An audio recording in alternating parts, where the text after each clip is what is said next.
মেঘার সঙ্গে আয়ুষের এঙ্গেজমেন্ট সম্পন্ন হওয়ার দুঃখে পড়ে এবার রীতিমতো আয়ুষের জীবন থেকে চিরকালের জন্য দূরে সরে যাওয়ার জন্য এবার মালদার উদ্দেশ্যে যাওয়ার সিদ্ধান্ত নিল কুসুম। হ্যাঁ বন্ধুরা, ভিডিওতে লাইক দিয়ে দেখতে থাকুন। যে মুহূর্তে কিনা আয়ুষ এবং মেঘার এঙ্গেজমেন্ট সম্পন্ন হওয়া মাত্র যখন কিনা ওরা নিজেদের মধ্যে মশগুল হয়ে পড়ে, ঠিক সেই মুহূর্তে সেখান থেকে কুসুম বেরিয়ে যায় এবং কুসুম অঝরে কাঁদতে থাকে। এবং কুসুম যখন কিনা শেষ একটা লেটার লিখে যখন কিনা প্যাকিং করতে থাকে, ঠিক সেই মুহূর্তে কুসুমের পিসিমণি বলতে থাকে যে হ্যাঁ রে কুসুম, তুই এত তাড়াতাড়ি হাল ছেড়ে দিবি? তুই তোর সম্পর্ক, তোর স্বামী, সমস্ত কিছু সংসারের সমস্ত কিছু বিসর্জন দিয়ে তুই সমস্তটা মেঘার নাম করে তুই এখান থেকে চলে যাবি? তুই একবারও যাচাই করবি না যে আদৌ তোর ছোটো সাহেব মেঘাকে তার জীবনে চায় কি না? ঠিক সেই মুহূর্তেই কুসুম এক পর্যায়ে বিরক্ত হয়ে বলতে থাকে যে পিসি, আর কি আমার জানার আছে এবং কী বা দেখার আছে বলো তো? তুমি কি চাও এখন আমি দাঁড়িয়ে দাঁড়িয়ে এই সমস্ত কিছু দেখি যে আমারই চোখের সামনে আমারই স্বামী অন্য কোনো মেয়ের সঙ্গে এতটা ঘনিষ্ঠ হচ্ছে, অন্য কোনো মেয়ের হাত ধরে সে নাচছে এবং সে তার হাতে রিং পরিয়ে দিচ্ছে? এই সমস্ত কিছু দেখে একটা স্ত্রী কী করেই বা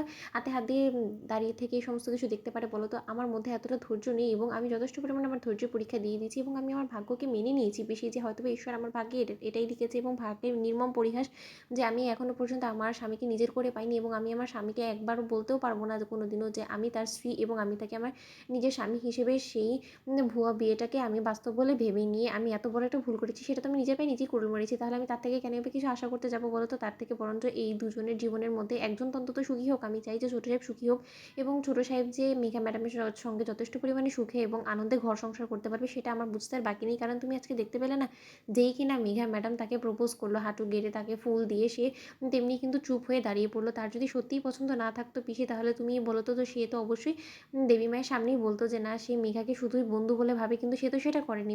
দেবী মা যেই বলেছে তার উত্তরটা সেই কিন্তু সে চুপ করে সমস্তটা মেনে নিয়েছে। তাহলে তো এটা বোঝাই যাচ্ছে যে তার মনের মধ্যে সেই একই চিন্তাভাবনা আছে মেঘা ম্যাডামকে নিয়ে, যেটা কিনা মেঘা ম্যাডাম ফিল করে। তাহলে এর মাঝখানে আমি কেন ঢুকে পড়বো এবং কেনই বা আমি তাদের মাঝখানে ব্যাঘাত ঘটানোর চেষ্টা করবো? তার থেকে বরঞ্চ এই সমস্ত কিছু যখন আমার চোখে সহ্যই হবে না, তাহলে আমি এখান থেকে অনেকটা দূরে চলে যাই।